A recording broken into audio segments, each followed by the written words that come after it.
ভারতের ইতিহাসে এমন একজন মানুষ আছেন যিনি প্রশ্ন করেছিলেন, স্বাধীনতা কি ভিক্ষায় আসে? না, স্বাধীনতা আসে সংগ্রামে।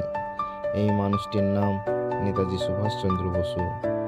আইসিএস পরীক্ষায় উত্তীর্ণ হয়েও তিনি ব্রিটিশদের চাকরি প্রত্যাখ্যান করেছিলেন, কারণ তার কাছে দেশপ্রেম ছিল চাকরির চেয়েও বড়।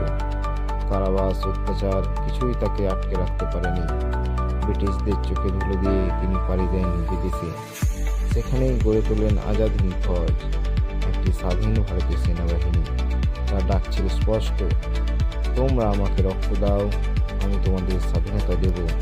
এই ডাকেই নারী, পুরুষ, যুবক, যুবতী সবাই হাতে অস্ত্র তুলে নেয়।